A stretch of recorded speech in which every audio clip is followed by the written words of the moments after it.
OpenTTD is now 20 years old, and version 14 recently dropped with a plethora of updates, and some of them are fantastic. Let's take a look.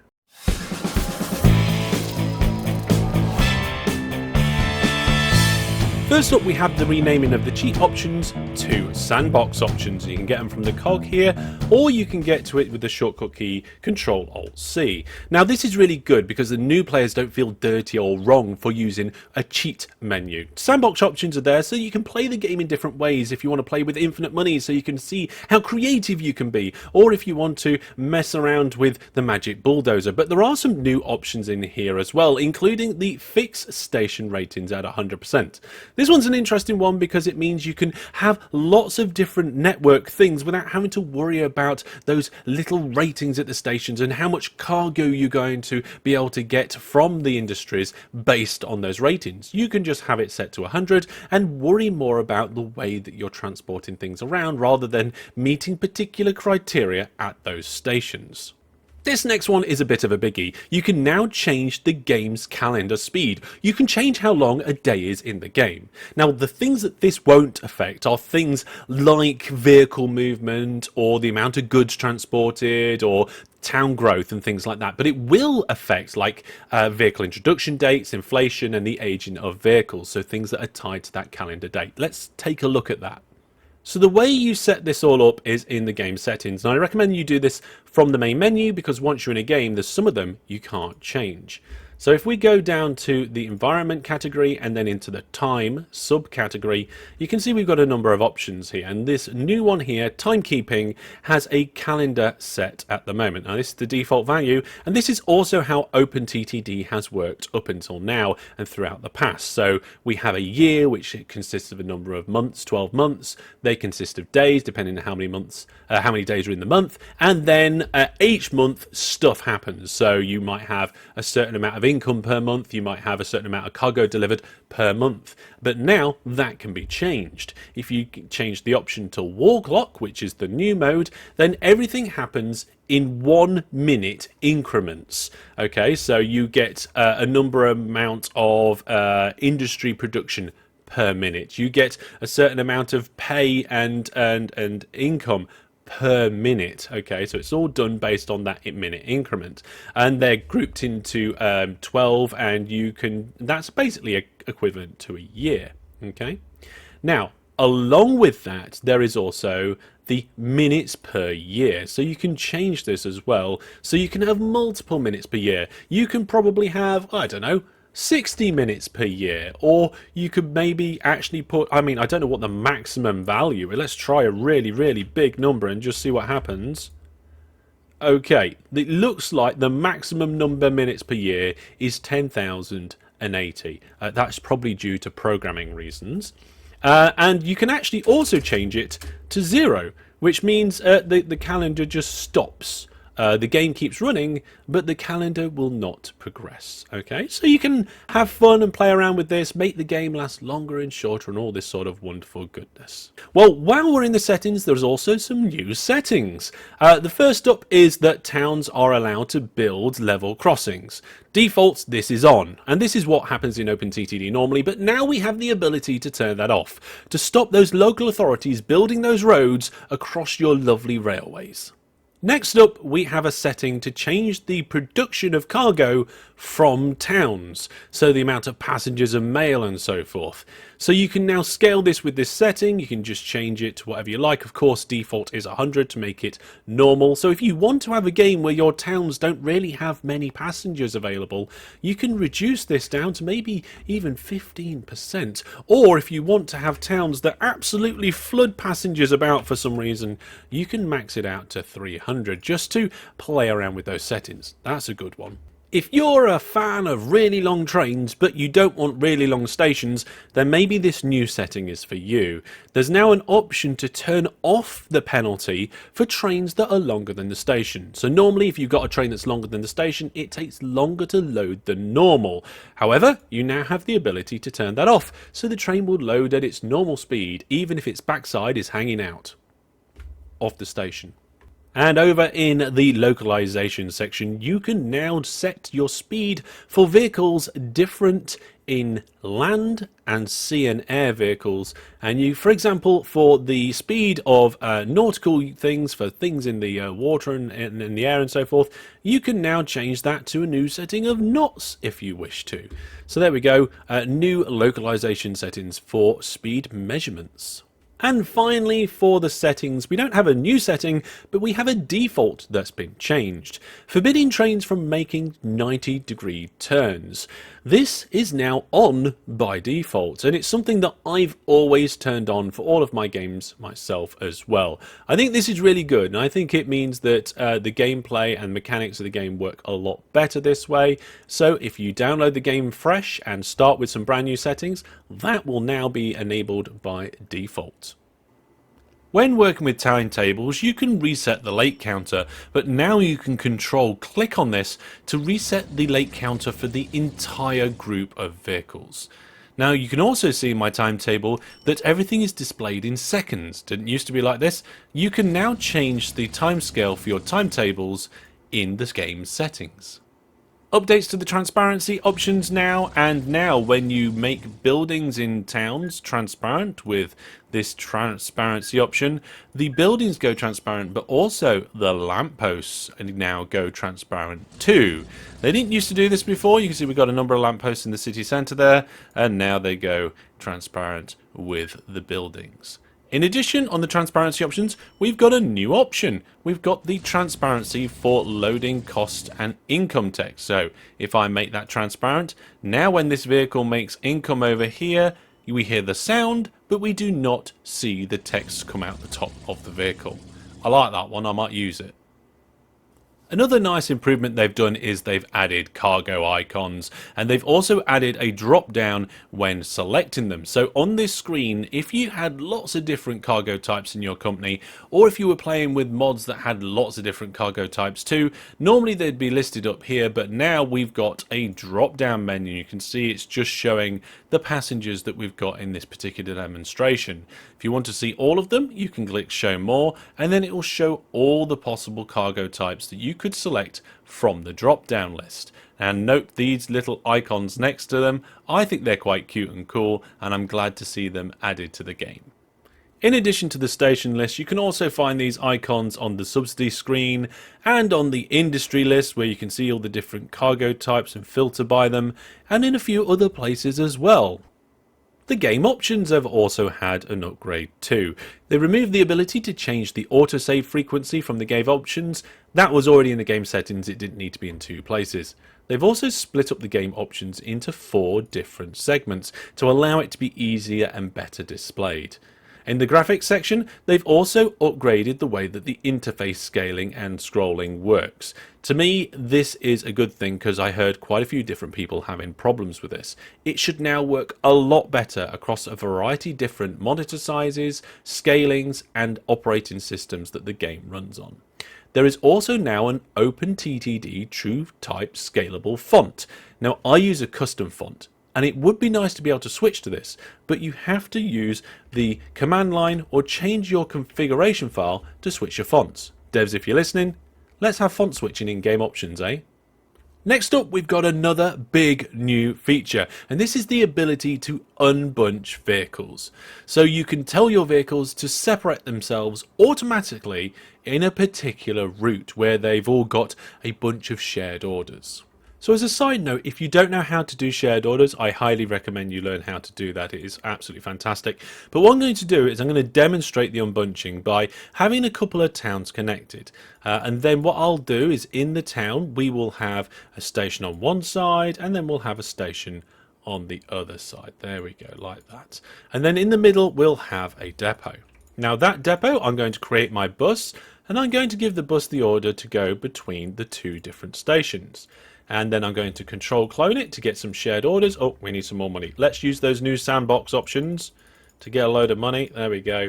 For demonstration purposes, there we go. And we'll send those vehicles on their way. Now I'm going to press tab to fast forward the game.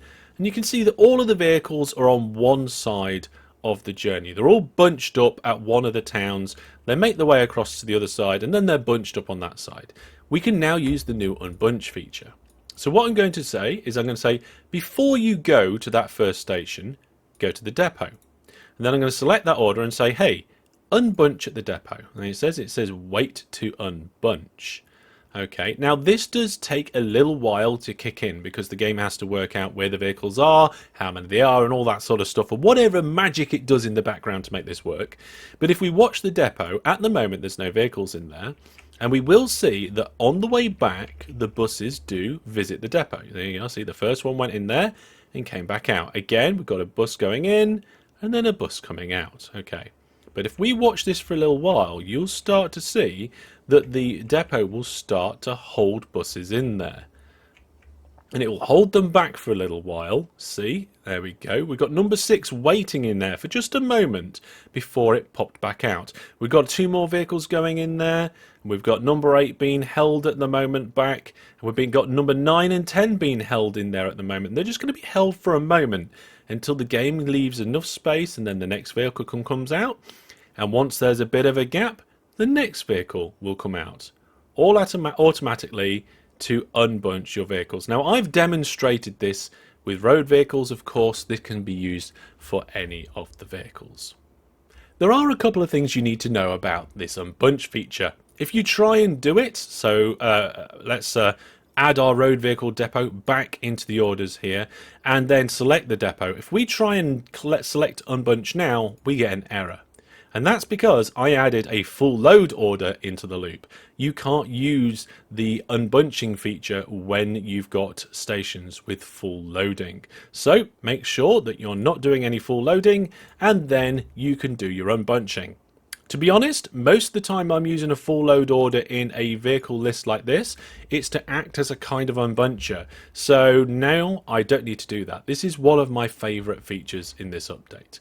Now, one extra thing, if you haven't got an unbunch order in there and you want it, you can do a go to and control click on the depot and it will add that order in there straight away to go to the depot and unbunch right there in that depot.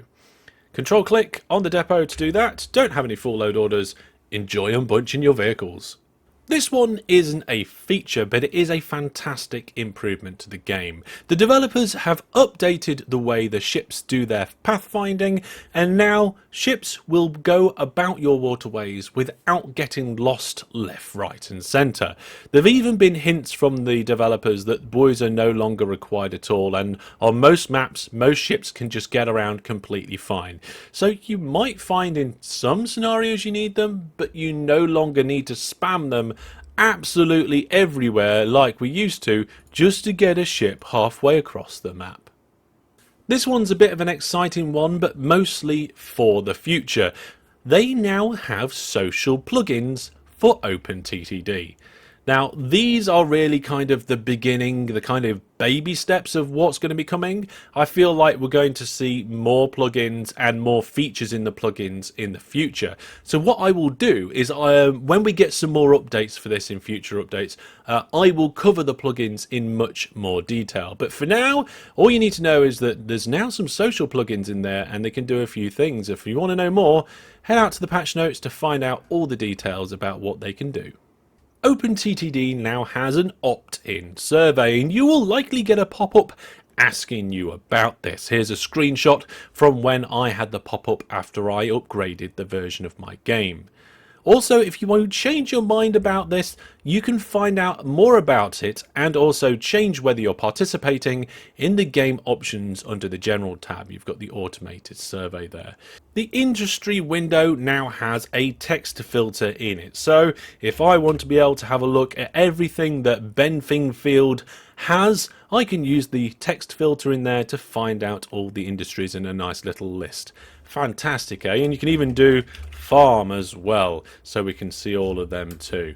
Handy. Speaking of industries, if you go to fund a new industry, you are now have the information next to each industry telling you how many of that industry there are in your world map. For example, in this map, there are 122 power stations. If you're strange enough to love playing on the Toyland environment, the rivers now have their own separate graphics. Here's another small one, but a fab one. The orientation of depots can now be changed. Now no longer when you put a depot facing the wrong way do you have to blow it up. You can place a new depot right over the top and change its orientation however you choose. Look at this. There we go. Fantastic. Now, it used to be that if you had no cargo waiting at the station, in the station list, this little green and red line, which is your rating, wouldn't show. You can see down here what we've got a station that has some passengers in it. That's what the little blue line is. But we've got the rating beneath the two. It used to be that if you didn't have any cargo waiting at all, the rating wouldn't show. But now the rating shows whether you've got cargo waiting or not. There's also been an improvement to both the Auto Rail tool and the Auto Road tool. Previously, with the Auto Rail tool, you could start your rail and end your rail in valid squares and everything would be fine. If you started your rail tool in a valid square and then ended in an invalid square, for example, this piece of road, it would build your railway up to the invalid square. Now, previously, if you wanted to build from an invalid place and drag out, you would get a message saying that you can't, okay, you can't build here. But now they've changed it so that you can start from an invalid square and it will work, it will build the rest of your railway. In fact, indeed, now you can start and finish from an invalid square. For example, from this building to that building, and it will build the track across the gap and the road. So now you can start your auto tools from invalid places and it will continue to build just fine.